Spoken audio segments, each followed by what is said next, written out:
Welcome in, everyone. I see we got Maggie and Kate and the impenetrable, no, indomitable. That's where I was going for.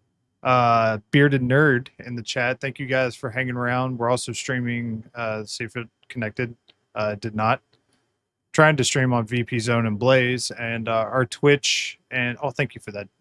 Our Twitch and YouTube is connected as well. So we'll see how that works. Hopefully it's all working. So as you can see, Rumblebot so conveniently timed that. If you want to support me, there's 3 links in there. You can go get Forgiven, which I drink pretty much for every stream. It's my little pick me up, but it doesn't put me over the edge. And it's got Bible verses. This one says nothing is impossible with God. Luke 137, I think is what I'm reading. Great flavors. I know that Daddy Gator got the root beer one, and he says it tastes like the little candy root beer barrels. And now I got to get me some of those because those are like my favorite candies growing up.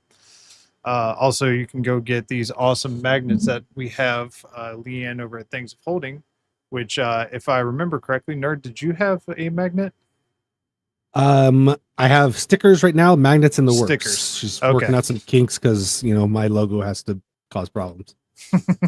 Hey, this one caused a lot of problems. She pretty much had to redraw it and she colored it. So she did a lot of work on that one. So she's a great person. If you want to support her, go to thingsofholding.com. If you want to support me, you can do it through Res Truth Pod. I believe you get a 10% discount. And then finally, you can go grab some merch for me at resmerch.shop or -shop.fourthwall.com. I really need to actually buy a domain because that's such a mouthful. Thank you for that, Nerd. So it's been a while, Nerd. How you doing? We have been busy, but great. I should have sent you a before and after photo so you could have showed everybody what I was doing for the past at the since church April. Yeah, we finally got it done. I haven't even I've showed one person since, but we got it done. I made a video. We launched it on Sunday. It was our first day having all the kids in the new room. We've been so busy with this. I did most of the stuff like myself, and because of my injuries, it takes like triple the time to do anything. And probably I also have to didn't try help to do everything left-handed. Yeah. It probably also didn't help that you had somebody calling you all the time while you were trying to work. No. That Also, migraines on top of it and just all this stuff. But doing fantastic. Things have been busy. I've, just crazy stuff, man. We've been in and out of the gym constantly. I've lost just over 30 pounds already. Dude, that's awesome. Dude, we've been cooking over here, man. We got a lot of stuff going. Rocking an awesome Pizza Planet shirt that I can see. I know that logo anywhere. Yeah. I actually just got in touch with the Arizona Department of Education and working on getting into their apprenticeship program so I can become a teacher, getting ready to go back to school.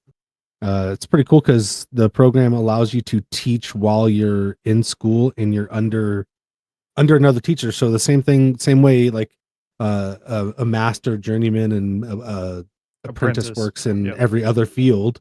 It's the same thing. Really cool how they have it set up. So looking forward to it. Hoping. I've been praying. The one school that I wanted to be in isn't on the list, but there's another one that I'm looking into that I think is going to be a great fit. So that's awesome, my friend. Things are looking good, man. Just busy. I know that our topic today is going to play a crucial role in doing that.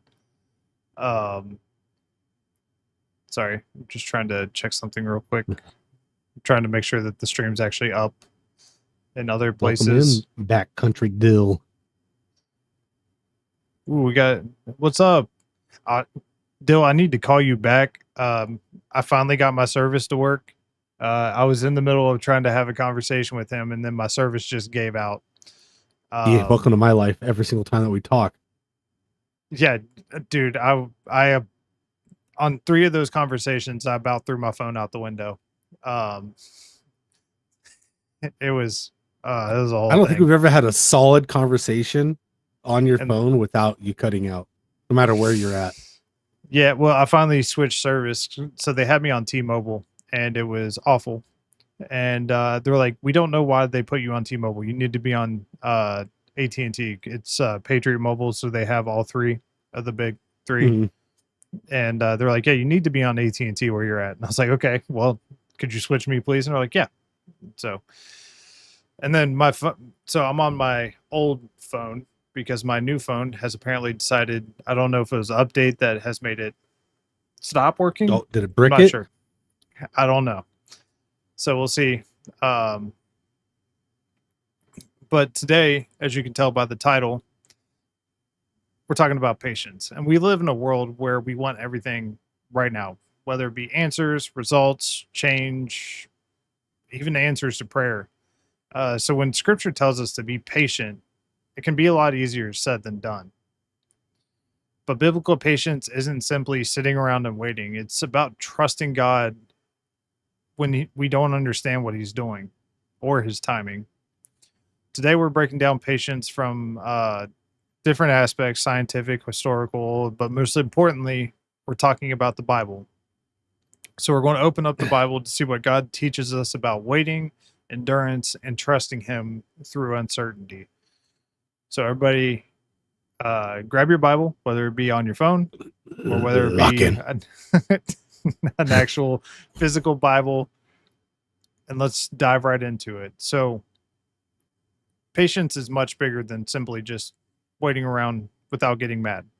Scientifically involves emotional regulation, impulse control, which is a big one, stress management, and the ability to value a future outcome over having immediate relief. And when we're talking historically, patience has repeatedly been treated as a mark of wisdom and mature character. Most importantly, biblically, patience goes much deeper. It is faith expressed over time, remaining faithful to God and his timing, his purposes, and his actions when they're not clear. So, Nerd, I'm going to ask you, what do you think of, or what do you think patience is? Well, let me tell you, friend. If I wanted patience, I'd be a doctor.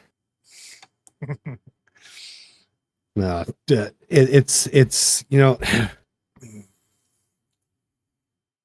one of those things that I right now what I was looking up, because this is something I wanted to look up like a few days ago and I completely forgot until right now, was where did the term patience is a virtue come from? Mhm. In I guess the first appearance was in 14th century Middle English, but allegorical poems, Piers Plowman by William Langland. But it's one of those things where we kind of talked. I know it's going to get brought up again eventually, but it's one of those things we talked about is if you pray for patience, you better be ready, because the first thing that's going to happen is something that's going to try your patience. To me, patience is that thing that allows you to respond rather than react. Mhm. And that is a tough one for me.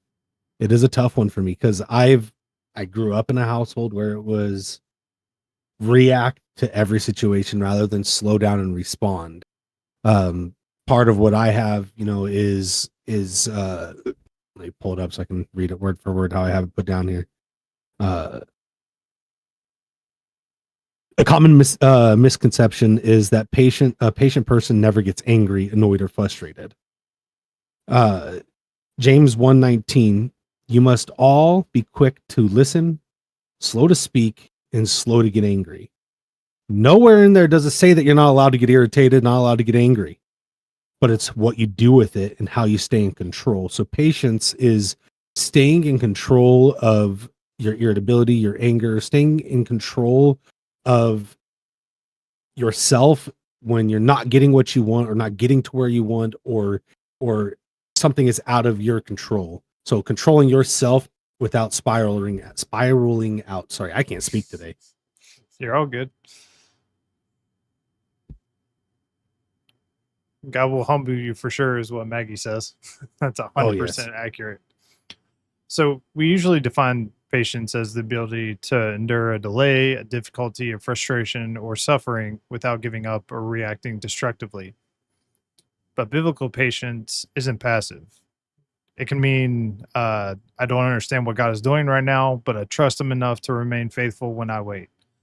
That distinction, you can, I mean, it matters. You can technically wait for something while becoming bitter, angry, hopeless, or reckless, like you just iterated. Scripture's idea of patience includes how you live during the waiting. So, at first, I wanted to break down the science of patience. So, and a lot of this is just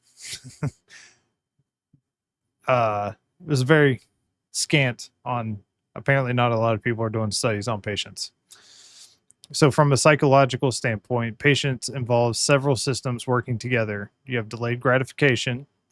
Humans naturally prefer immediate rewards. If you're offered something good now versus something better later, the immediate option can feel disappointingly attractive.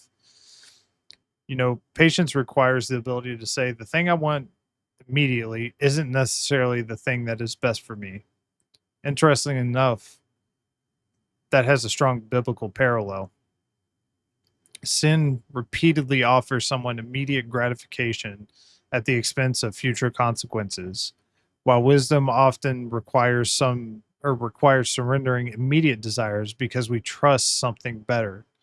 If you want some Bible, if you want some biblical Biblical. Backing to that, Proverbs 14:29 says, "Whoever is slow to anger has great understanding, but he who has a hasty temper exalts folly." So patience, therefore, isn't weakness. It requires enough self-control to prevent immediate emotion from controlling our long-term behaviors. And that is a problem for most people nowadays. So there are several brain systems that are relevant to our patient behavior. The prefrontal cortex helps with planning, decision making, evaluating consequences, and regulating our impulses. Meanwhile, emotional reward and related systems can push us towards an immediate action. Let's break it down to the very immediate reaction. If somebody insults you, emotion says respond now. Throw back an insult, or depending on what they say, throw a fist their way. But patience says think first. That pause can completely change what happens next. And if we look at Proverbs 16:32, it says, whoever is slow to anger, but is better than the mighty, and he who rules his spirit more than sorry, my contexts are shifting. But he who rules the spirit more than he who takes the city. So ancient scripture describes self mastery as greater victory than a military conquest.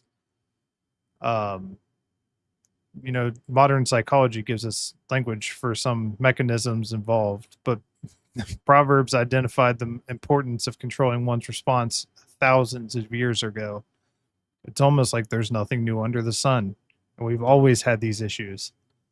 Um, I meant to ask before we started, has anyone here prayed for patience? And that's for you, nerd, and that's for the chat as well, because I, for one, am definitely guilty of that. And oh, what's up, Cindy? I didn't see you over there on YouTube. Thank you for dropping in, my friend. I appreciate you coming and hanging out with us. Cindy, I saw you drop in the chat while I was off work during the duck stream. I need you to pick out a ducky. I've been naming all the ducks after my lovely community that drops in and says hello. You need one too, nerd. I just realized that. So the reason I asked if anyone's ever prayed for patience, first off, I've made that mistake. I mean, it's the same as like praying for strength. Like God's not just going to automatically give you a Samson buff. He's going to put stuff. Cindy says, "Oh yes, I won't pray for that again." he puts, like you said, he puts stuff in front of you that makes you test your patience. A duck where? I thought you dropped in on the Pond of Rumble stream where we were listening to lo-fi and watching little duckies float around. Um, it's every Thursday. I'll reach out to you some way. But I mean, I know that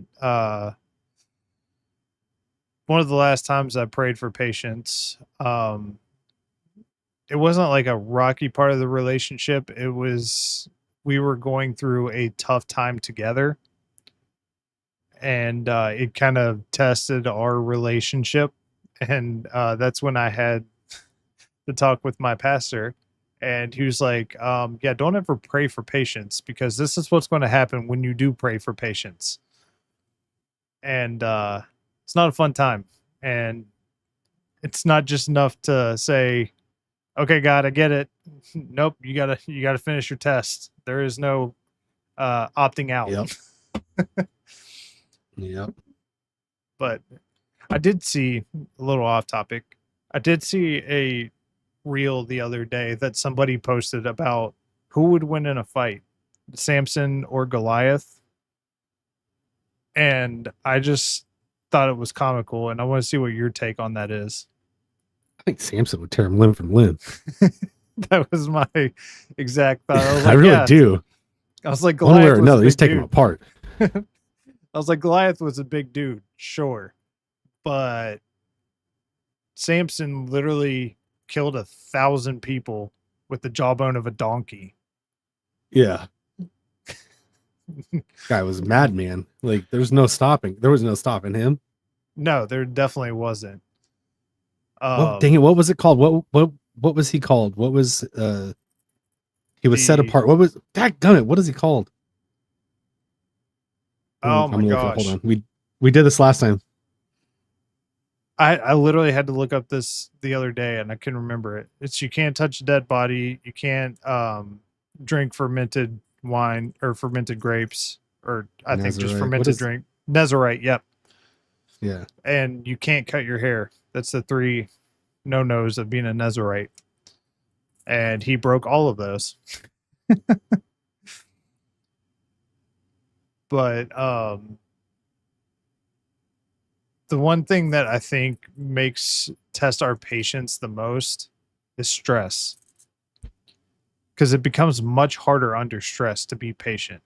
When you're tired, scared, frustrated, hungry, overwhelmed, uncertain, you name the emotion that brings on the stress. Our ability to regulate our emotions can decrease.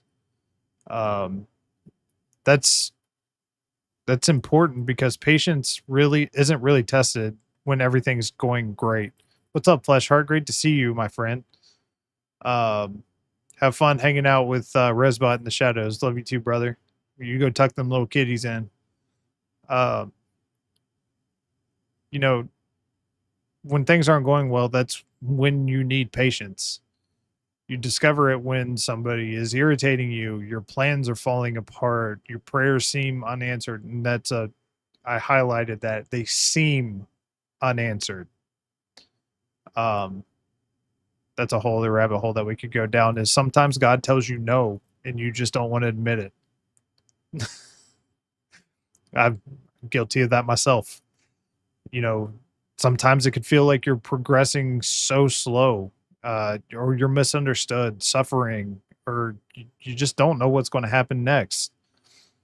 James connects patience specifically with trials in James 1:3. He says, "For you know that the testing of your faith produces steadfastness." In other words, patience isn't merely something you possess before hardship, it's something hardship develops. And I think that's with most blessings. I mean, like we were talking earlier, if you pray for strength, like God's going to put something in your way to where it tests your strength. Strengthen you. Yep. I mean, iron sharpens iron. It's not like a soft pillow that's sharpening a knife. That's not how that works.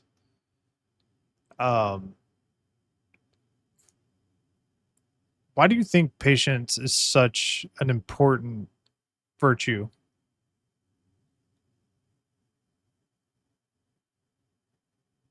I think patience in the long run is patience is part of discipline, and discipline is the foundation for everything. Every whether you use your strength, whether you get angry, whatever you're doing, it all comes down to discipline. And I think patience is one of the things that strengthens your discipline, grows your discipline into something that you can actually use to. I mean, the Bible tells you to be slow. I mean, I read it, right? Be slow to anger, slow to everything. And patience is that thing that you can train. It's that muscle, if you will, that allows you to teach yourself to slow down in all those situations, because there's stuff that's been going on in my wife and I's life a lot lately, and I keep coming down to perspective is everything. The way someone perceives something is completely different than the other person. You and I can look at something and see it at the exact same time happening in front of us, and we're both going to perceive it differently. It might be similar, but there will be differences, complete differences that just, if we looked at something together and then we went and told somebody, this is exactly what I saw, they're going to have two different stories. Mm-hmm. And Which is what makes the gospel so mind-bogglingly yes, profound. I was trying to find the right word for that. Yeah.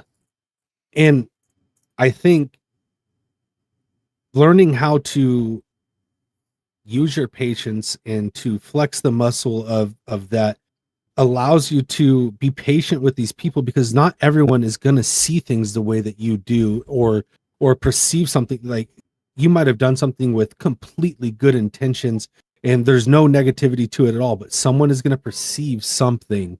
And being able to stop, take a step back, respond rather than react with your patience in with your discipline, that's what's going to make a difference. So I think patience is that foundation for building true discipline.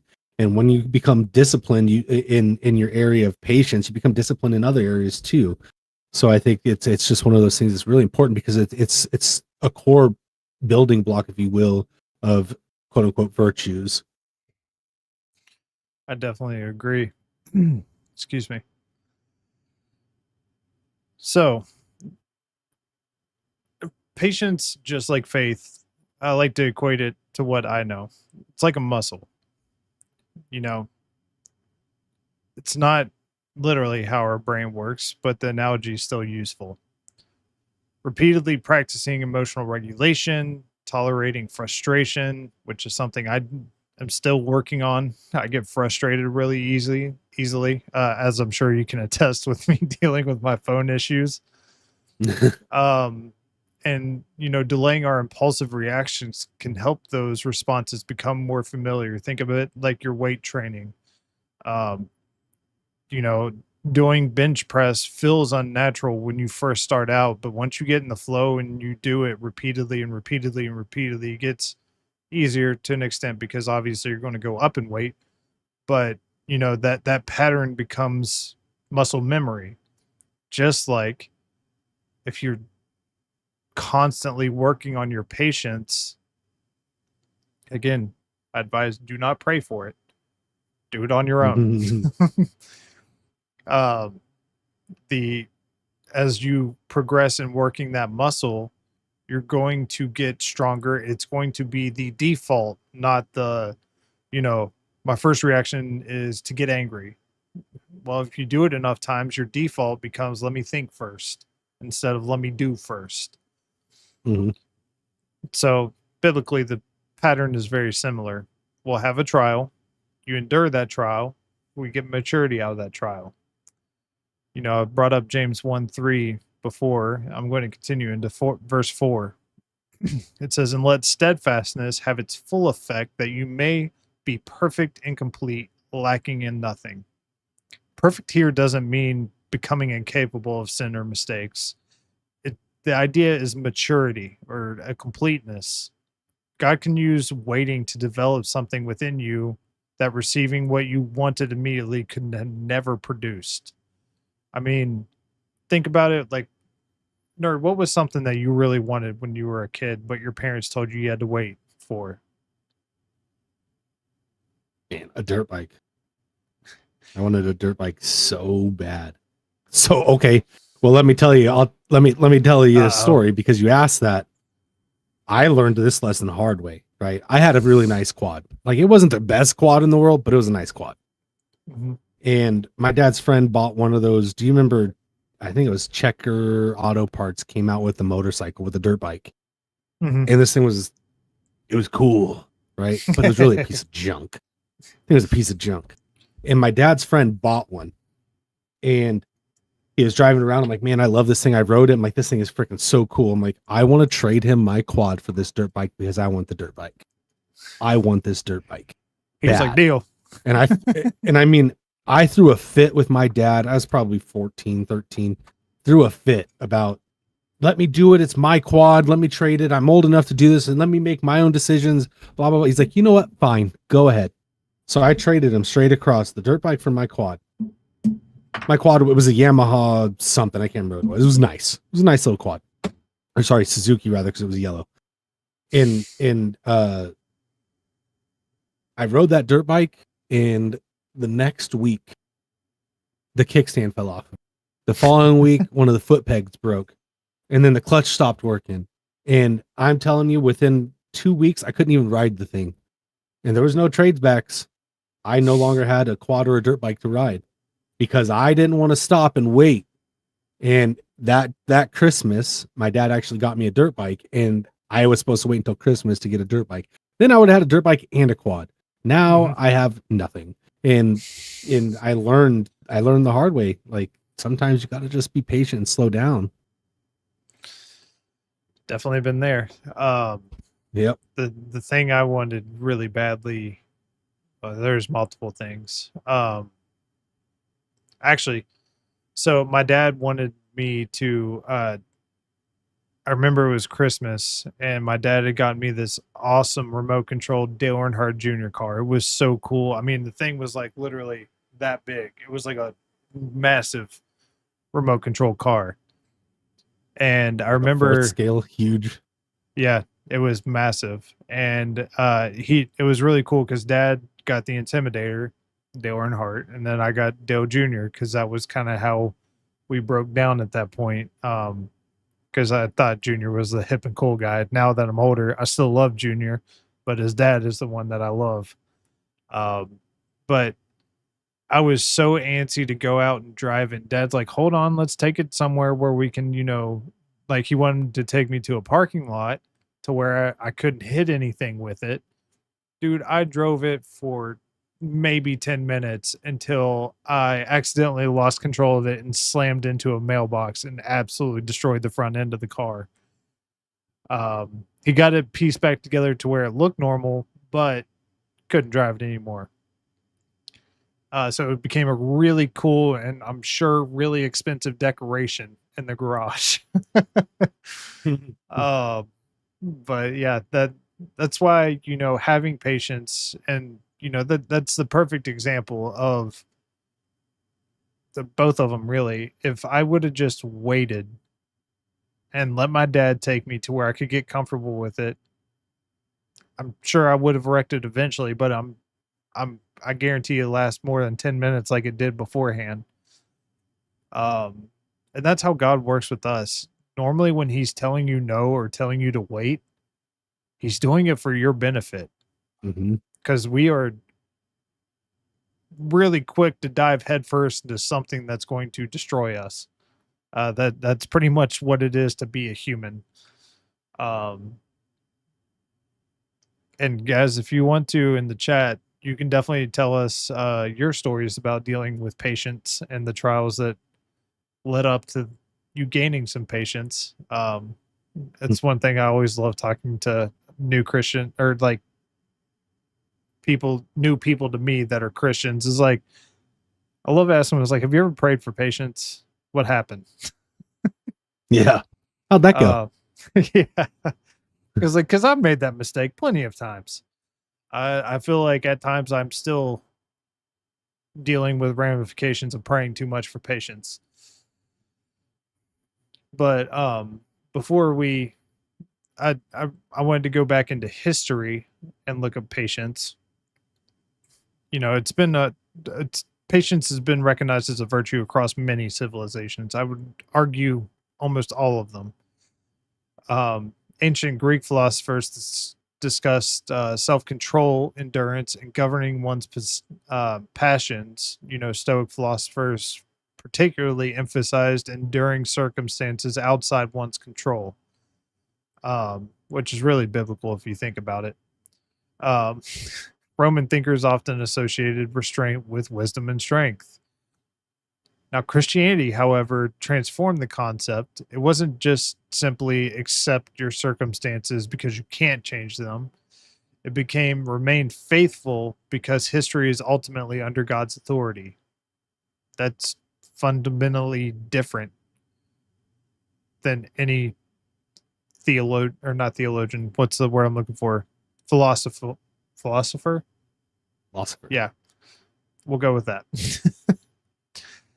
The Christian, you know, an average Christian doesn't merely endure because suffering is inevitable. They endure because God is faithful to us. Um, I mean, think of all like the Greek and the Roman philosophy or great stories that deal with patience. Um, I would say that. Sorry, my phone is vibrating like crazy. Uh, I mean, you have like the Odyssey that is like literally nothing but trial after trial after trial after trial. It's kind of like the book of Job, although he's actually winning. Job just kind of lost for Mhm. a long time and then won in the end. Um, I mean, it's everywhere. It's one of those things that people who want to doubt Christianity cannot disprove that, you know, biblical patience is everywhere, even though they don't want to call it that. It's like most things that God does. They're like, oh, yeah, science explains that. It was like, no, I mean, it does, Mm. but God is providing the science that provides it or proves it. Like he's literally, he could just keep it a mystery. Would you rather have that? Um, I prefer not. I'd like to know. exactly. I'm a And knower. I like. I like to know things. Yes. I want to talk about the ultimate pillar of patience. Think about the early Christian church, because Christianity developed environments where believers could experience rejection, persecution, social pressure, and hardship. One of the greatest stories in the Bible and one of the greatest authors in the Bible literally was killing Christians. Um, so it was a little bit more than just hardship. Like you think of, like, you know, I don't want to say today's Christians because there are Christians in foreign nations that are legitimately being killed for their beliefs Mhm. and their faith. But like the American Christian is like, oh, we have it so hard, we're so persecuted. Is like, I'm sorry, Yeah. did you get yeeted off a building for proclaiming that Christ is Lord? Okay, then it's not that bad. Sure, your friend stopped talking to you. It's probably a good thing, to be honest with you. Um, I kind of took a lot of inspiration with James. That will become kind of evident because we're going back to James. Chapter 5, verse 7 says, be patient, therefore, brothers, until the coming of the Lord. See how the farmer waits for the precious fruit of the earth, being patient about it until it receives the early and the late rains. And this is one that hits home with me. Farming is not a quick process. I can assure you. This analogy is very important. A farmer cannot plant Monday and then become angry Tuesday because there isn't a harvest. It's a process. You plant, you wait, it rains, you get growth, You wait some more, and eventually you get to harvest. Biblical patient recognizes that some things cannot be rushed without ruining them. Um, I mean that kind of goes into your story, well, both of our stories. You know, you rushed into that decision that you had to have a dirt bike, and ultimately you lost out by losing your quad. I'm sorry, I'm sure that's still picking a wound. It sucked, but I mean, doesn't matter anymore anyways. So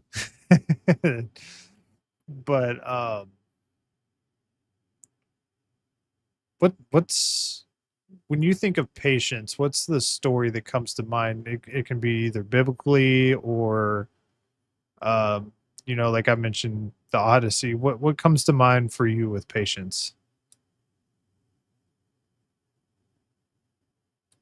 and I'll tell you to be honest, like what I'm going through right now with knowing when you when you know that you're supposed to be doing something for the Lord and it's something that you've been waiting for confirmation on for a long time, and then that confirmation comes, all you want to do is sprint to the finish line. And Mhm. I'm having such a hard time right now because I'm so frustrated with myself because I don't already have a degree. I never went to, I mean, I did some stuff, but it doesn't really translate to a real degree. I have a medical assisting degree and stuff like that. So I get credits, whatever, but I don't have an actual bachelor's or bachelor's of science or even art or whatever. Like, so I don't have an actual degree. Mhm. So I can't just go right into teaching. Arizona doesn't require a lot for teachers because our school system sucks. We're low on teachers. The pay here for teachers is one of the worst in the country. And yet for some reason I'm choosing to do it. But this is where I know God has me, right?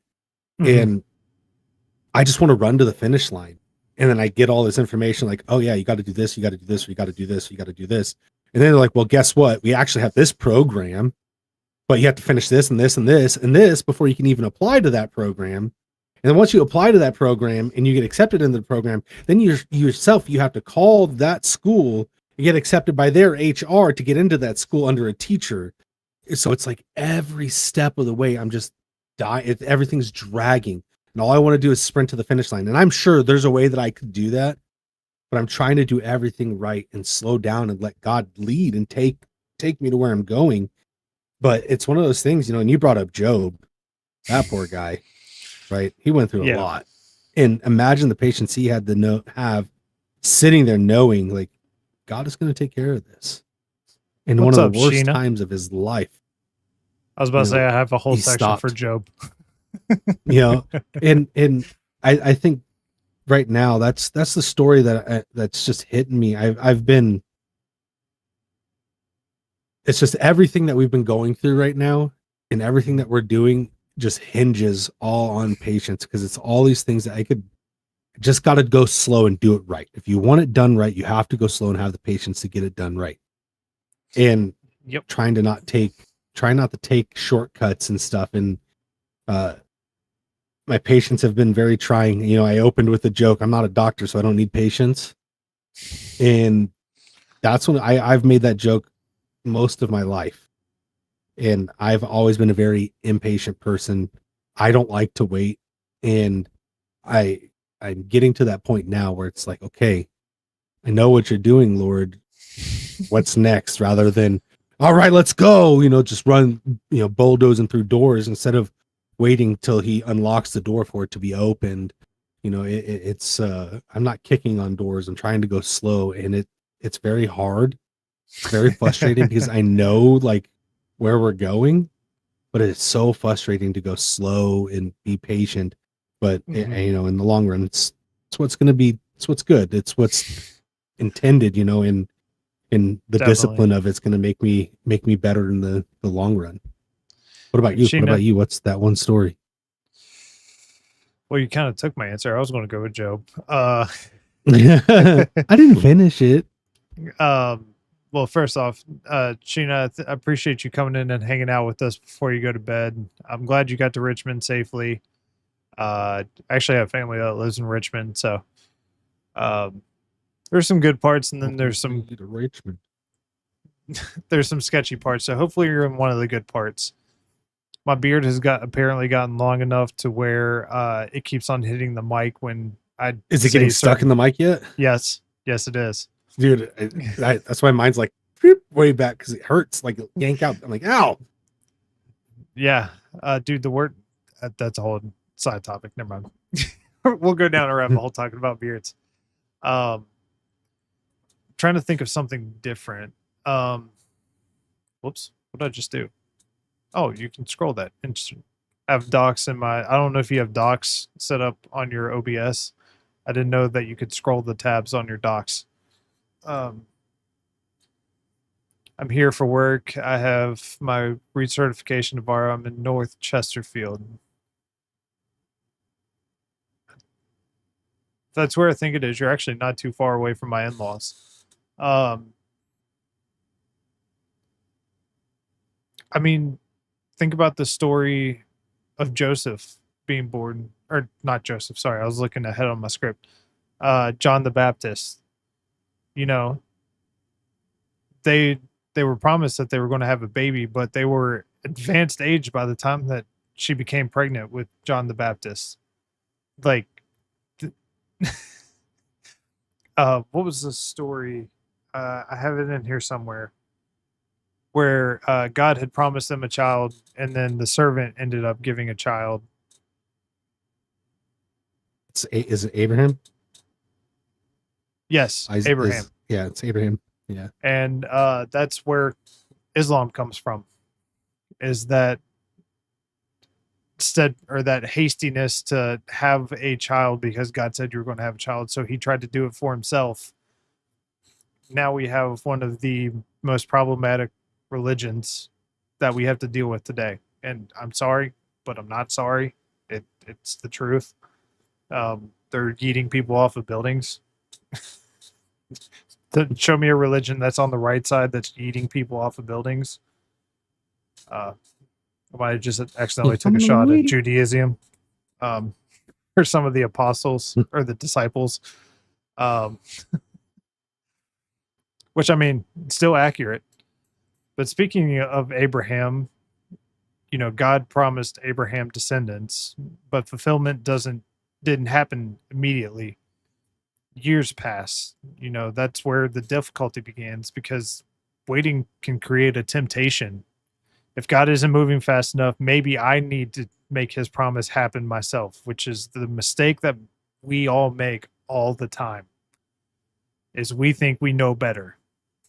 So Abraham and Sarah's story demonstrates what can happen when humans attempt to force God's timing.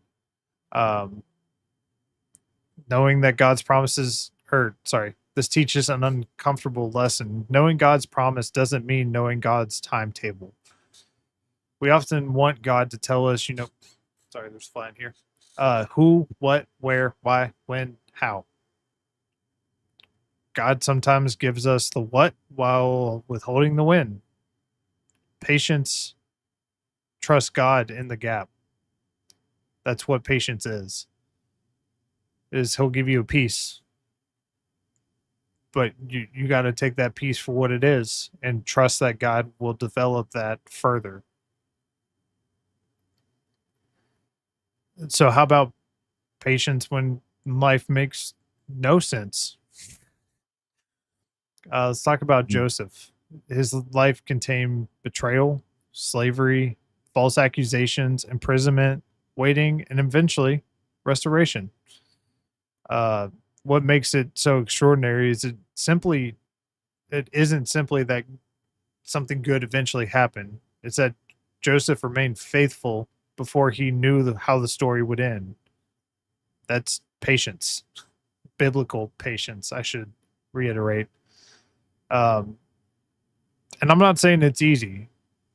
It takes time to build up.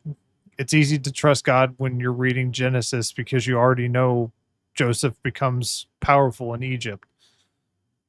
But newsflash, Joseph didn't have the book of Genesis. He was living it. He couldn't flip ahead several chapters. and see what was going to happen. And neither can we. That's why patience requires faith. Let me ask you this, nerd. Yes. How would you describe God's patience? Man, he's got to be the most patient person in the world. I mean, look at us dealing with us. That's what I was going to say. I mean, look at us. Look at us. I mean, look at us. He's like, dude, I put all this stuff in front of you, yet you're still going the wrong direction. What are you doing? You know, I funny enough, my wife showed me a video of this kid. They had to have been somewhere in the UK, and he's driving for the first time with his dad. Mm-hmm. And his dad has to be probably one of the most patient people I've ever seen. Doesn't lose his cool. Have you seen the video that I'm talking about? Yes, I know which one you're talking about. The kid's screaming and like kids cursing, unfortunately, but he's screaming and yelling, stalling the vehicle. People are honking horns at them. He's in the middle of the road, and the guy's facial expressions don't even change. No, he had to have been like a rally car navigator or something, because he's like just so calm. Mm-hmm. That's the kind of patience I want, where everything's going down and like cars are flying at you, and he's still just going, indicate left. All right. Indicate left, pull over here, that kind of thing. And he's not screaming until right at the end. He kind of loses a little bit and starts laughing. But I mean, that's gotta be, God's gotta be looking at us like that, doing the same thing. He's like, what are you doing? Just let me drive. And you're sitting there like, no, I want to drive. Let me drive. That kind of thing. So he's like, okay, we'll see how that goes. I know how that goes. Maggie says, isn't it crazy to think about at one point they didn't have the First Testament, at another point they didn't have the New Testament? Yeah, that's weird to think about, something that is so at the core of who we are as people. Like, I don't even know how you would function, like, morally. You know what I mean? Did you just flashbang yourself? What was that? Yeah, I clicked on the wrong. I clicked the wrong tab. I was like, "Oh crap! I can't see." I saw that out of the corner of my eye. I was like, "What was that?" I clicked the wrong tab. So, patience isn't merely something that God commands. Patience is something that God demonstrates. In Psalm 103, verse 8. It says, the Lord is merciful and gracious, slow to anger, and abounding in steadfast love. God's patience appears repeatedly throughout Scripture. We rebel. God warns us. He calls us to repentance. He shows us mercy, and then he gives opportunities to turn back, which a lot of them don't heed. Looking at you, Israelites wandering through the forest for 40 years. Peter explains in 2 Peter 3:9, the Lord is not slow to fulfill his promises, as some count slowness, but is patient toward you, not wishing that any should perish, but that all should reach repentance. Something that looks like delay from a human perspective can actually be patience from God, from his perspective. I think this should, in looking in this, it changed how I thought about God's timing. I don't know about you guys. I've had a lot to think about, what it looks like for his plan versus ours, and the fact that we don't know what it looks like. That's the hardest part. And that's where faith comes in. And that's the beauty of being a Christian, is we don't have to figure it out. I've always, when trying to understand God's plan, my way that I've always looked at it, someone told me this many years ago, basically when I first became a Christian, which was over 20 years ago now, I believe. Yeah, over 20 years ago now, is God is an artist. Yeah. Boy, are we. God is an artist. We're supposed to agree with that. all we get to see, right, is and the painting is so vast, but he only reveals these small pieces to us at a time. And learning to understand, like, this is the part of the painting that he's showing you for a reason, and take in what's there, pay attention to the detail that you get to see, rather than trying to hurry up, let me see the whole painting. Because that's just the way I've always thought about it. After somebody said that to me, like, man, that is the truth. I have the perfect representation. That is what we know. That is our part. Yep. Like, yes, it lights up every now and then, but just by looking at that one, I see blue, yellow. Yeah, it's the only thing I see. Blue and yellow on that one dot right there. I mean, that's great for the Mountaineers because that's the colors. But aside from that, I have no idea what the rest of this looks like. If I were just to look at that, I'd be like, okay, it's just a little flash every now and then.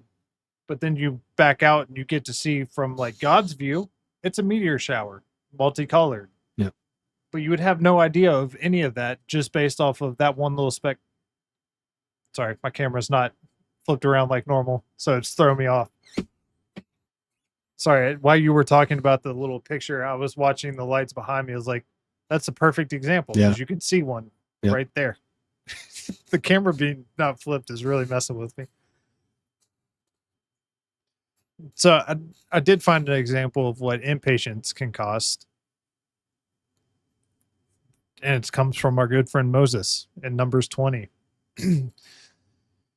He records the incident in Meribah. I hope I'm saying that correctly. God gives Moses instructions concerning the rock. What does Moses do? He reacts in anger. This moment illustrates an important connection. Impatience often turns to emotional frustration. Sorry. Let me try that again. Impatience often turns emotional frustration into disobedient action. This is why patience matters spiritually.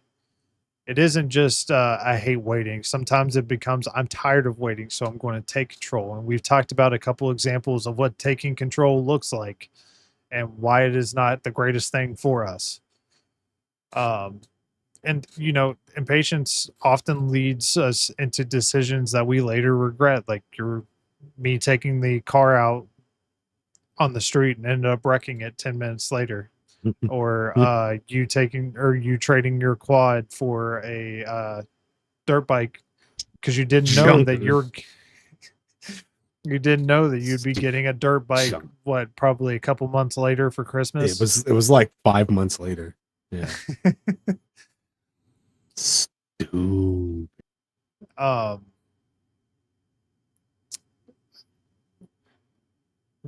Besides Job, well, I guess we can go ahead and jump in Job. That's the one I had now. Next, we'll do it out of order. Job wasn't just waiting. He was challenged. His patience was challenged because he was actively suffering in his life without understanding the reason. The closer to real life, or that's closer to our lives than we sometimes like. We frequently want Christianity to provide immediate answers. Why did this happen? Why hasn't God changed this? Why hasn't my prayer been answered? Why is everyone else succeeding while I'm struggling? Job demonstrated that faith sometimes exists without receiving those explanations immediately. James later says in chapter 5, verse 11, "Behold, we consider those blessed who remain steadfast. You have heard of the steadfastness of Job, and you have seen the purpose of the Lord, how the Lord is compassionate and merciful." Biblical patience can therefore mean remaining faithful even when God hasn't explained himself to us. And I feel like that's often the case. But so we talked about Job and Moses. What comes to mind, or who comes to mind, I should say, when you think of passages or stories in the Bible talking about patience?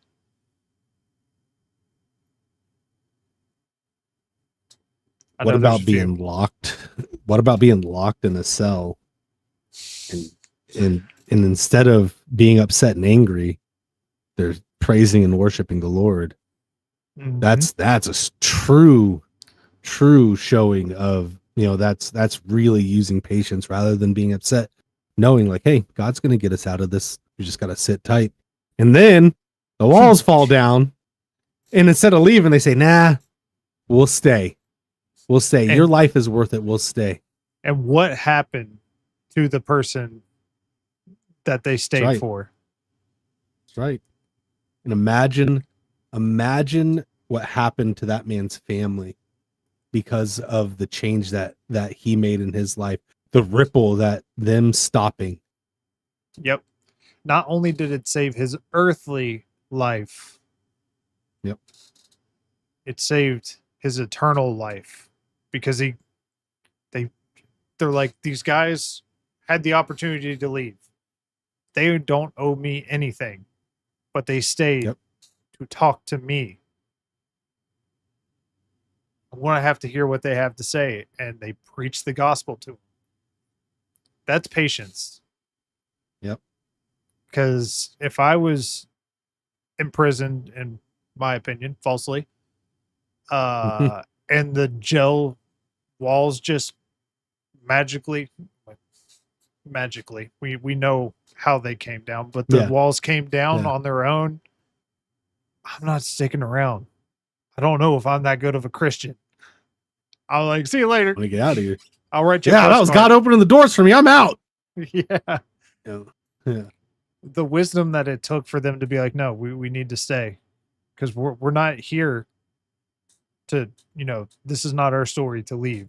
Our story is to free that person, and he's not even in a jail cell. That was a good one. I like that one. Yeah. I was going for David. Samuel anointed David as the future king, right? But David didn't immediately become king.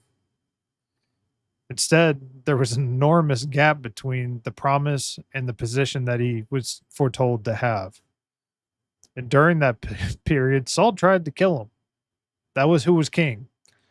Then David received opportunities where he could eliminate Saul from a purely human perspective, like we were just talking about.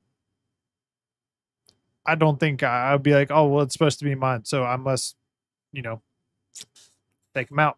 That's what I'm supposed to do. I mean, And that dude could have took his life. He was in the middle of a very intimate moment, trying to go to the bathroom, turned around, yet he didn't kill him. He didn't kill him. He still said, no, this is what I'm going to do. I'm going to have patience. God said this is going to happen. Let me do this right way. Yep. And that's the difference between us taking control and God having control. Because God always has control. Let me assure you of that. We only have the illusion that we think we control. I mean, he gives us the power to do the things, but ultimately he turns all things for good. So from a purely human perspective, let's think like David, or what David could have thought. You know, God promised me the throne. Saul's trying to kill me.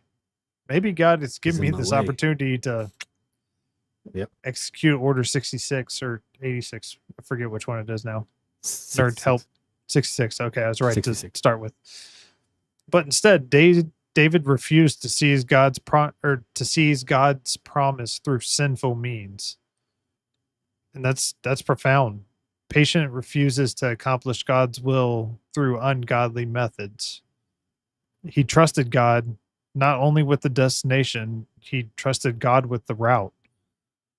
And that's something that we need to learn as Christians, is to be able to fully let go and let God take control of what we are doing. Because if not, you're going to get yourself into some sticky situations. Yep. More than just a Guns N' Roses song. What's up, Mischief? Great to see you, my friend, with that nice shiny new logo. I like that. Fancy. So if you had to think of the ultimate example intent in the Bible, of patience, who would that be?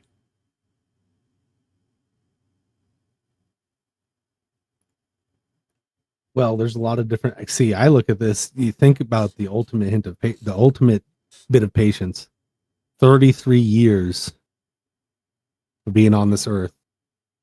You only get 3 years to preach your message, and then you make the ultimate sacrifice. That's a lot of patience. Yep, that's exactly where I was going. Jesus is the ultimate example. Hebrew 12:2 says, looking to Jesus, the founder and perfecter of our faith, who for the joy that was set before him endured the cross, despising the shame, and is seated at the right hand at the throne of God.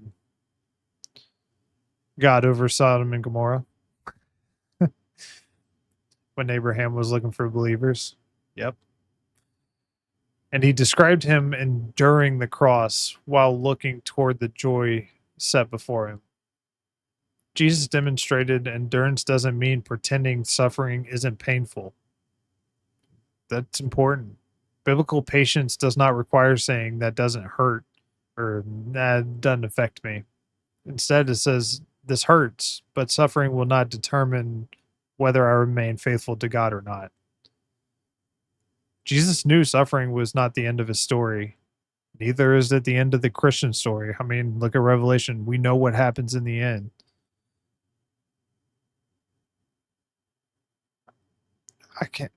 I couldn't imagine knowing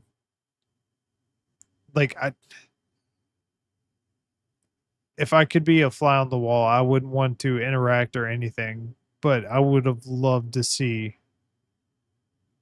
Jesus in the Garden of Gethsemane before knowing what was coming. You know what I mean?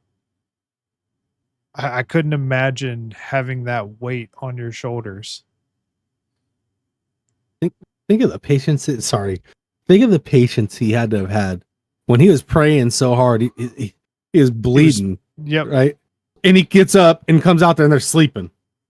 Like what are you doing, guys? Like the patience and love. Like, wake up. What are you guys doing? You guys can't even stay awake. Like, not even over that long. You guys can't stay awake. What? The patience he had to have to even, I mean, the discipline, right?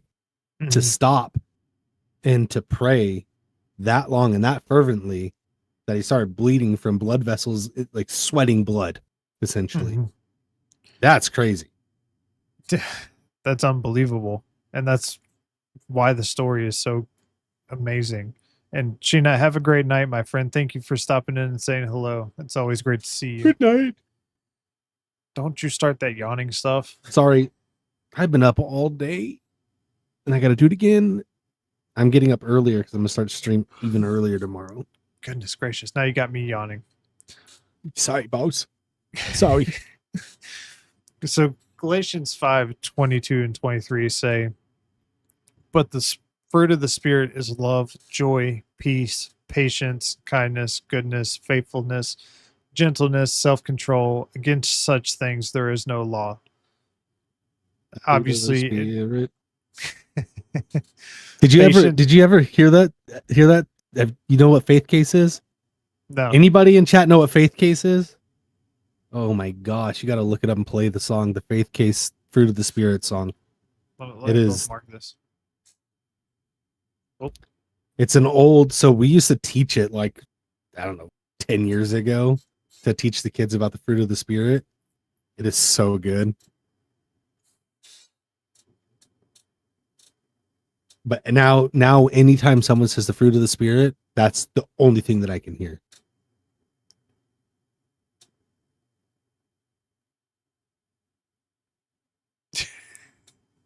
Sorry, there's a whole, oh my gosh, there's a game, there's a investigator guide. Yeah. There's a lot of stuff to this. Yeah. Wow. Okay. Yeah, it's huge. It's cool because it came in like this metal briefcase and it looked like a spy's briefcase. I'm looking at the briefcase right now. It's pretty cool. That's awesome. I'll have to check that out.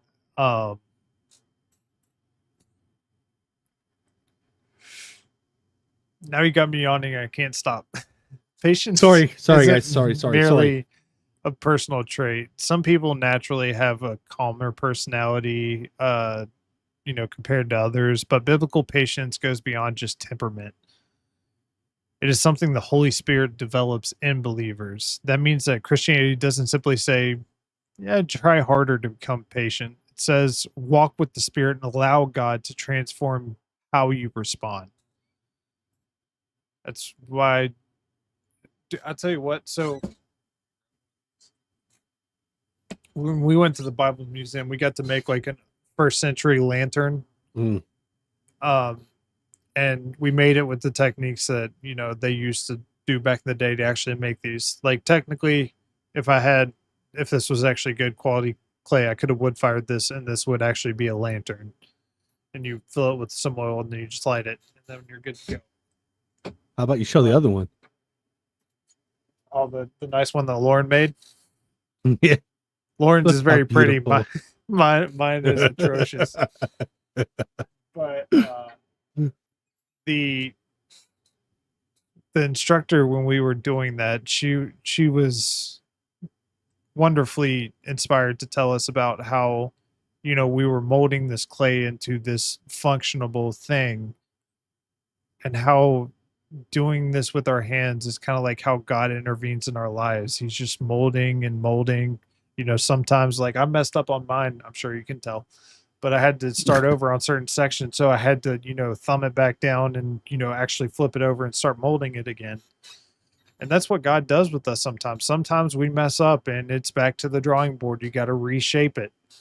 And I say that all the time. God is always, chamfering my edges, because I used to be a very poignant and very spiky person. I'll put it that way. Yeah. And God has, sanded those rough edges away from me. And I'm not saying that I'm anywhere near being complete, and I never will be until, the day I go back home. And it's just a constant process of working with us and trusting or allowing God to work through us instead of us trying to grab a hold of the wheel. Mm-hmm. So I'm going to ask you this, nerd. We've kind of danced or talked about it off and on. Why does God make us wait?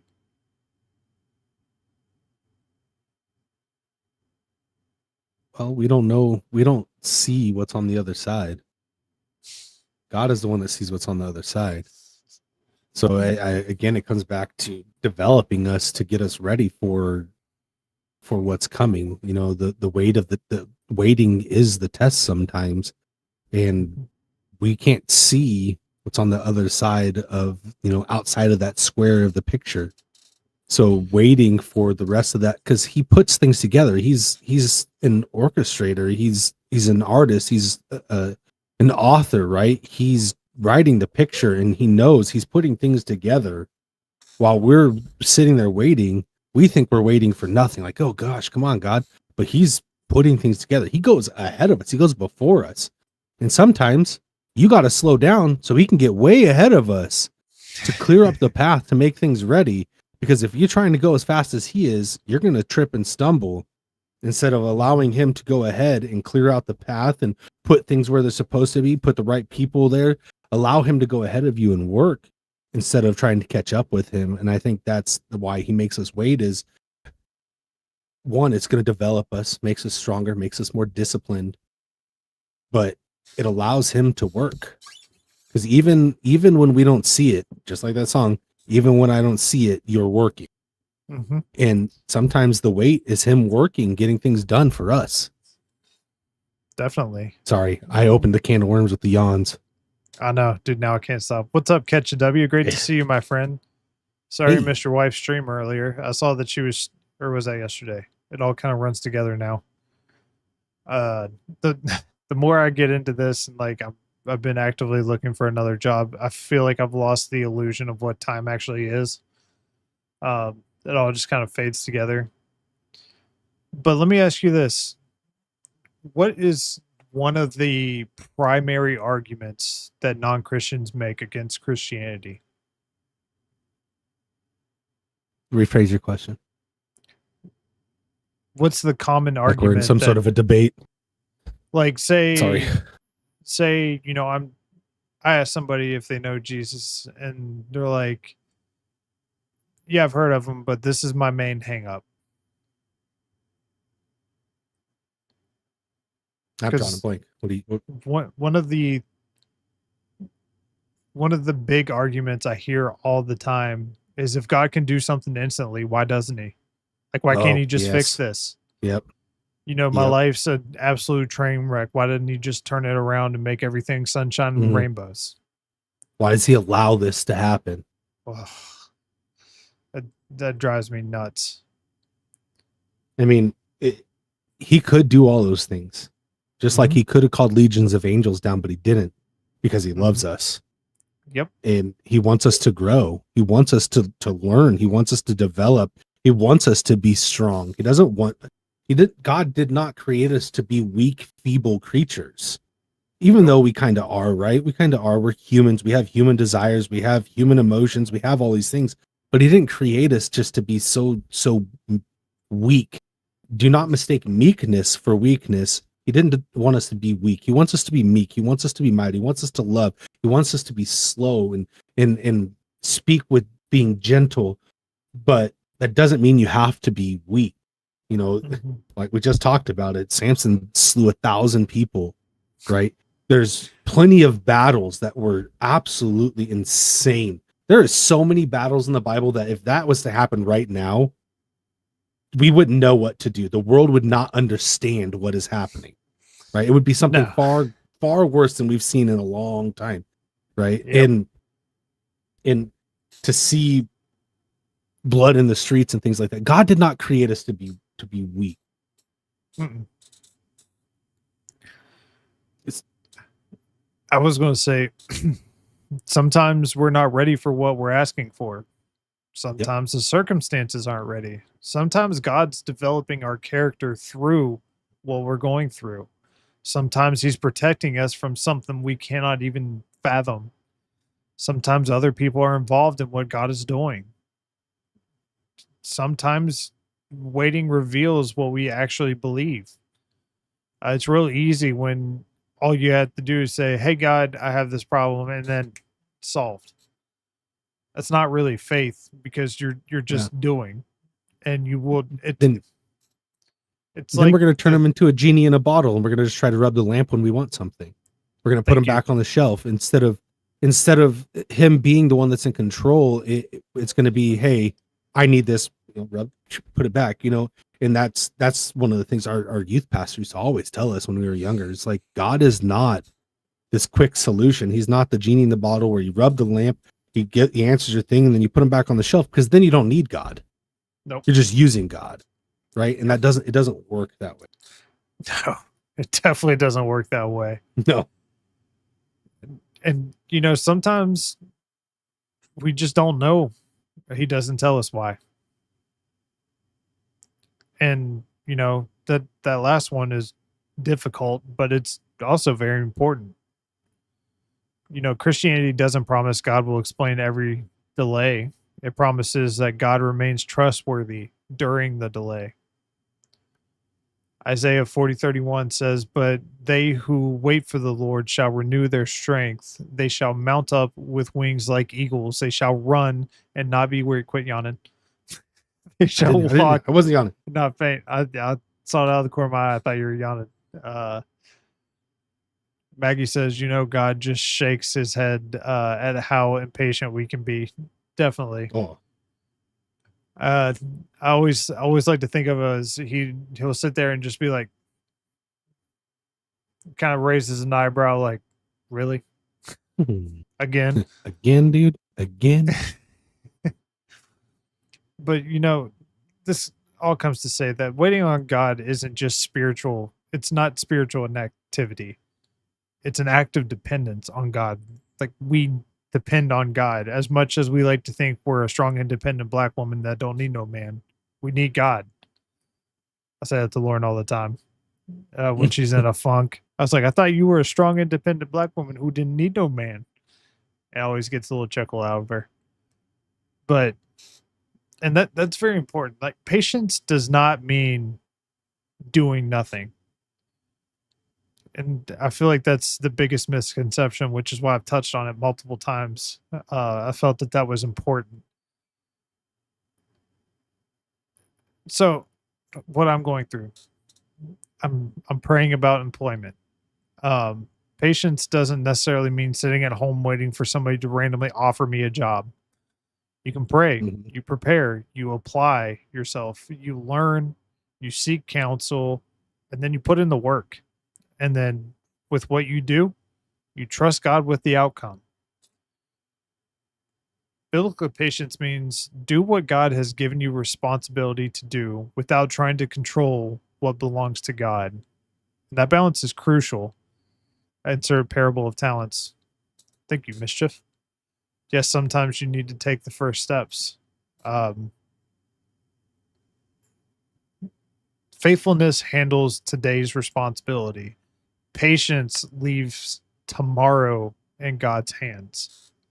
That's the difference. Now, I'm sure you've all been waiting for me to touch on this. How do we deal with patience with other people? Because people, and they will annoy you, Yep. they will anger you, and they will frustrate the crap out of you. Paul writes in Ephesians 4:2, with all humanity, with all humility and gentleness, with patience, bearing with one another in love. And that was Ephesians 4:2. I don't know if I said that before. Yep. That's the same verse that I used. Why Uh, why does Christianity demand patience with people? That's a question for you, nerd, and for chat. because people are going to disappoint you. People are going to misunderstand you. People are going to be late. People are going to do stupid things. Sometimes you're the person that's going to be the one that's doing those things. Mm-hmm. So it's, recognizing that people are imperfect, just like yourself. You know, when somebody when somebody irritates us, for example, we naturally want to think about what's wrong with them. Patience asks us to remember how much mercy we ourselves have received, whether it be known or whether it be unknown. We know the mercy that was given to us by God. He sent his one and only son to die on the cross for something that we did. The one perfect example, the golden standard, willingly gave up his life so that we may one day go to the Father through him. Mhm.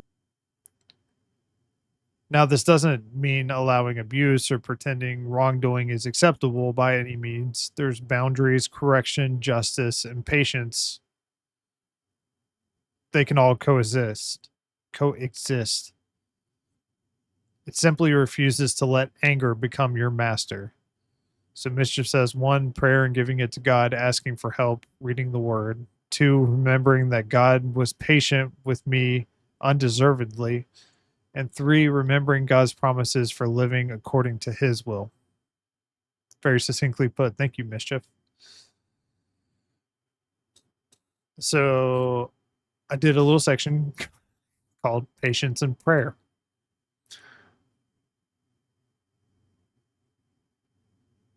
So it's not what you think, because I've obviously said it multiple times. Do not pray for patience.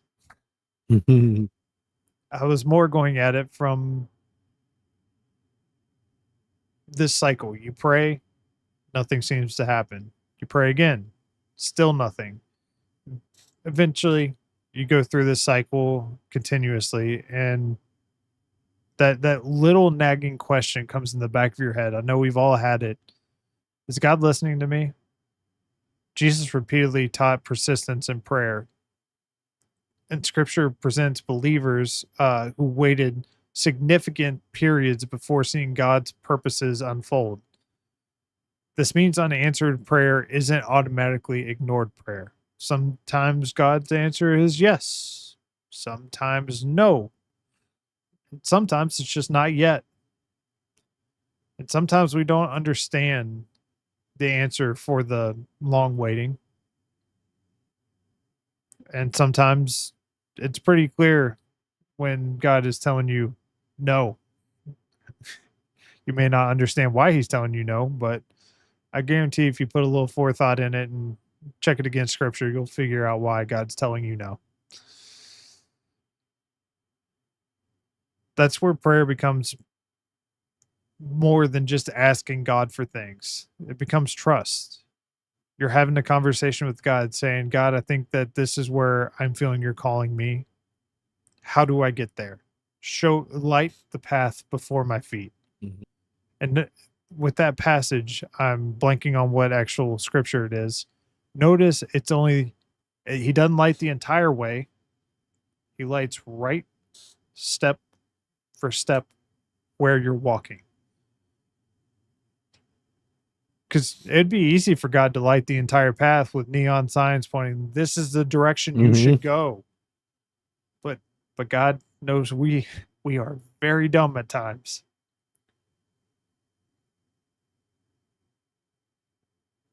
God That's is part of the reason why he equated this to sheep. Sheep are dumb. Yeah. I'm fighting with my ram right now. He's been a big turd. But God's illustrating faith with what the story that I was telling. When you are literally living step by step, not knowing where the next step is going to take you, but trusting in God that he is doing the right thing for you, that's faith.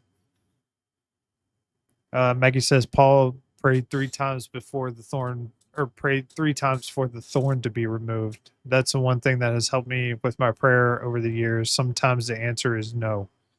Yeah, I've definitely had quite a few of those. Sometimes the answer is no. Yep. And you may not think that, or you may not think it, but that's the right thing. Yeah, that's the same conversation I have with my kids all the time. There's a reason why. There's a reason why I'm telling you no or don't want you to do this. Because I want to protect you from something, or I know what's going to happen.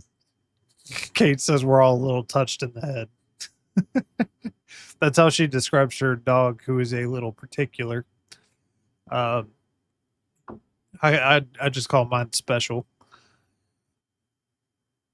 But yeah, that's definitely one way of getting touched in the head. All right, Hopzip. That's a way to say hello. Interesting. And even if the answer is no, we keep praying about it. I'm sure God is happy that we bring it before him still. Yeah. I mean, nerd, you're a dad. Would you much rather your child come to you and ask you about, I'm trying to think of a situation.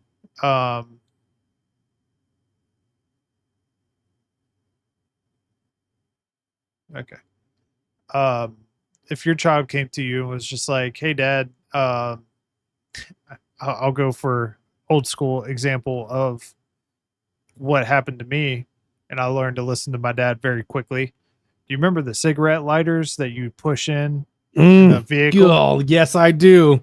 All right, so you know where I'm Boy, going. we learned the same lesson. Would you rather your child come to you and say, "Hey, Dad, what is this? And can I play with it?" Or would you rather thinking squares and stripes? What are you talking about? Am I missing something? I just found one of those in my car. Oh, geez. I'd rather them come to me and ask, "Hey, Dad, what does this thing do?" So I could be like, "Hey, if you push it down and it'll click and you pull it out, it's extremely hot. If you touch it, it's going to burn you and it's not going to be fun and it'll leave a mark for quite some time." I didn't have a thumbprint for a while. Yep. And, I remember it was this thumb right here. You know, that's oh crap. And I did it while we were out camping. So that was the worst because there was nothing. My dad's like, get the lighter out, push it in, and so we could light the fire. I'm like, okay. He's like, I forgot my lighter, so we gotta light the fire with the so I push it in and it popped and I looked at it. I'm like, it's not glowing like it's supposed to. And I burnt, oh man, did I burn my finger. But that's the same thing with the Lord. Would you rather, do you think that he would rather us come to him and be like, hey, I'm thinking about doing this thing, yay or nay? And then God would tell you yes or no. He'd much rather you come to him first and then you just be like, all right, I'm doing this now.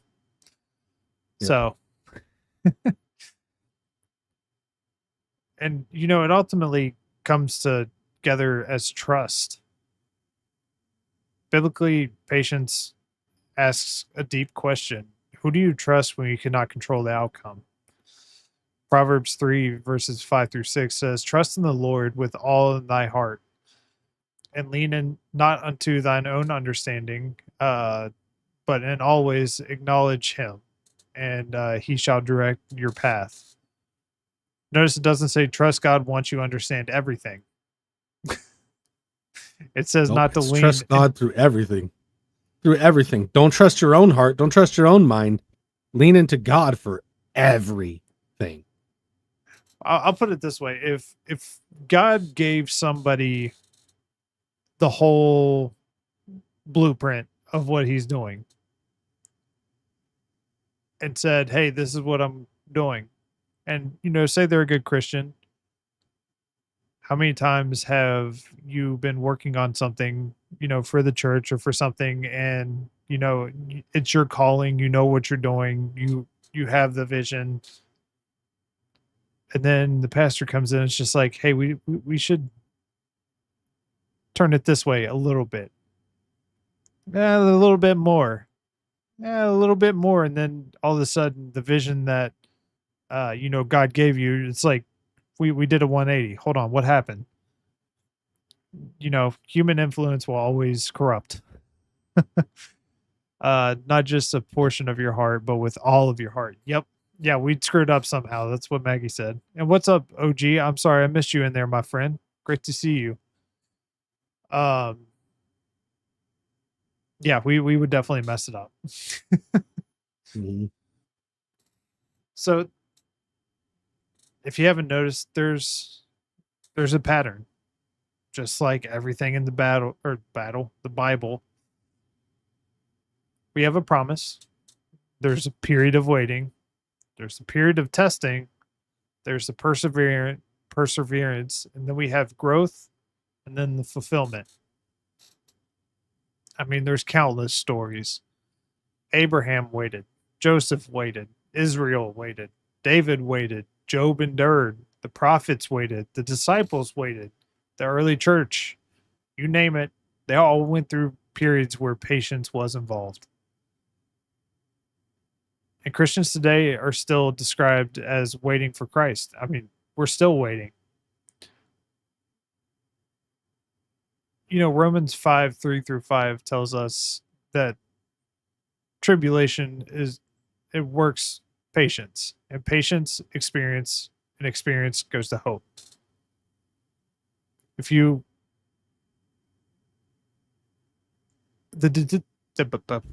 what was that? My brain just stuttered. Sorry. The difficulty produces our endurance. Our endurance produces a tested character, and our character strengthens our hope. And I will say this, one of the greatest dangers that we could ever do as humans, as Christians, as believers, is trying to rush God. That's where you get in trouble. It's when we refuse to wait and say, no, I can do it now. I mean, think about Abraham. That's where an entire religion spawned off of.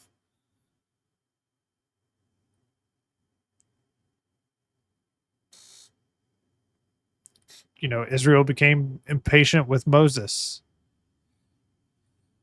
Saul refused to wait for Samuel, especially when he learned that there was a new anointed king. Peter acted before understanding.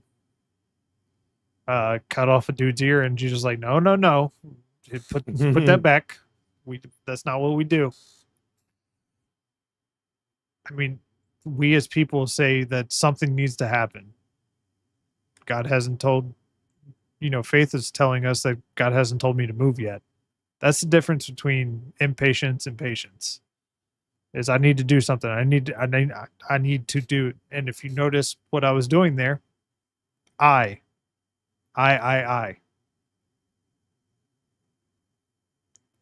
needs to be more God. I mean, like we prayed before we came on tonight. I said, God, we want more of you, less of us. That's what patience is let me take the back seat, let God take control. Mhm. Lord, give me wisdom to know when to move and faith to know when to wait.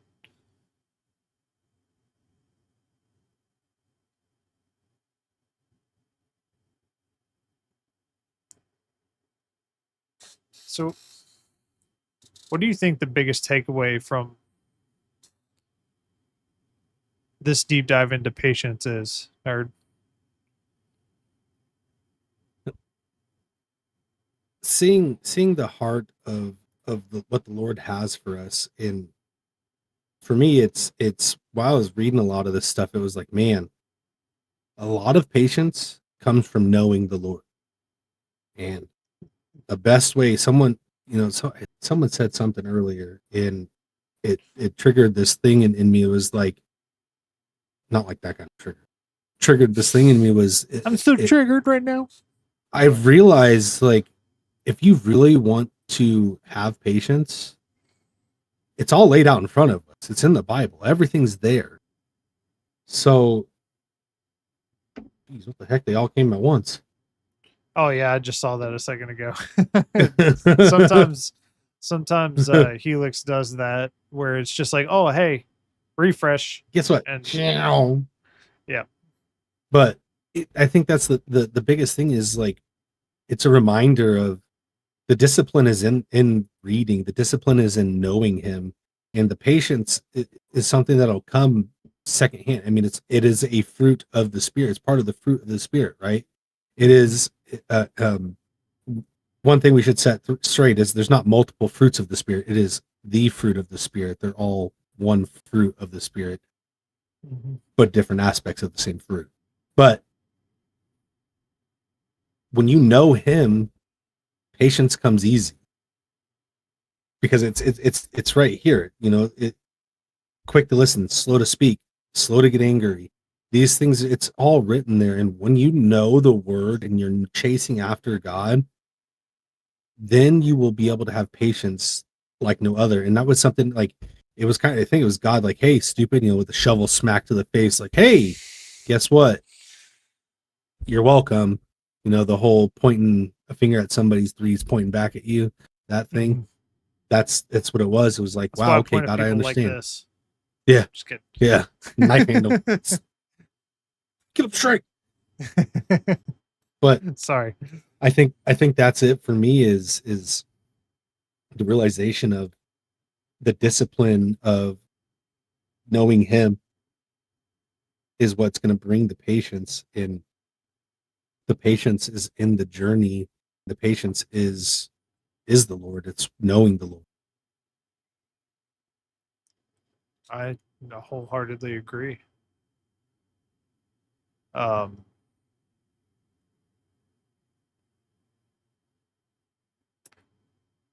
had a question. My brain just went completely blank. I hate when that happens. I do. Why do you? What's that? So I do that a lot.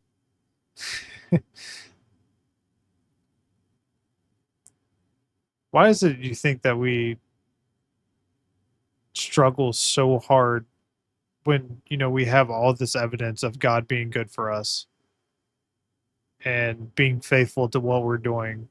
Why do you think it's so hard for us to fully put our trust in Him?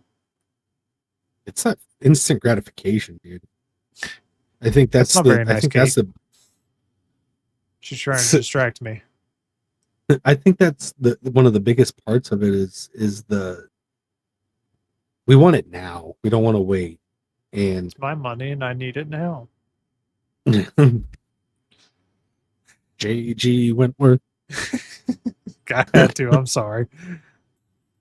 But I think that's a big part of it, dude, is that we want things and we want it quickly. We don't want to wait. And it's only getting worse, right? Because we have instant information in our hand. We have a microwave to cook food for us. We have pre-packaged food. We have pre-made food. We have soda and drinks in a can, right? We have these things. We have everything is fast food. Everything is, we want to get it done. We want to get it now. We got, oil changes, take 5 oil changes. Everything is, let's do it as fast as possible. So I think that's one of those things. It's just, we just want it all and we want it fast. Good night, Maggie. We're getting ready to close down for the night. I was actually going to send you to where you and Kate have been having a full conversation, I see, over in Haley's stream. Just teasing. I hope you guys, well, I guess I'll just go ahead and do my outro. Did you have any other thoughts before we close out for the night, nerd? No, sir. And Junior Disciple, I wholeheartedly agree. He says, I highly disapprove of the rush of society. Dude, I'm telling you, I'm right there with you. I tell my wife all the time, I want to just move to some tiny little town in the middle of nowhere where everything is just slow. Come hang everything with me. Is slow. We'll build a commune out here. I need ocean. You live in Arizona. There is no ocean. I know. That's why I said I need ocean. I want to move out of here. We have lakes. I need an ocean. But and rivers. We started watching this show and it takes place in Maine. And I'm like, dang, I wish Maine wasn't so woke. Yep. And so crazy because it is so beautiful, dude. And it's a tiny little town on the edge of a port.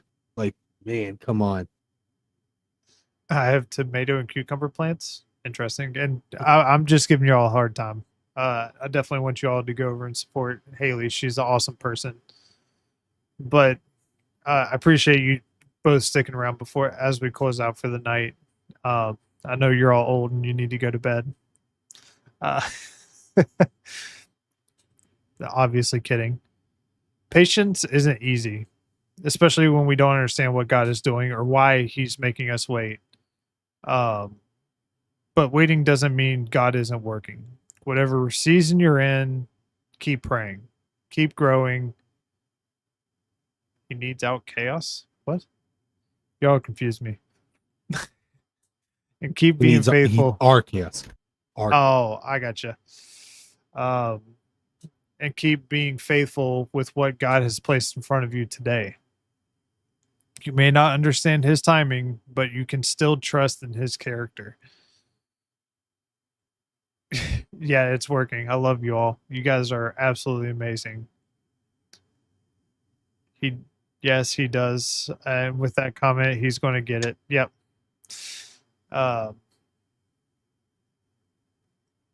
So faith, trust God's promises, patience, trust his timing.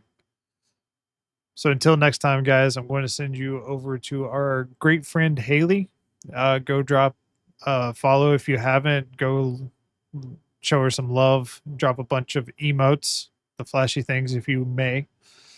But until next time, guys, don't forget to stay vigilant and stay faithful.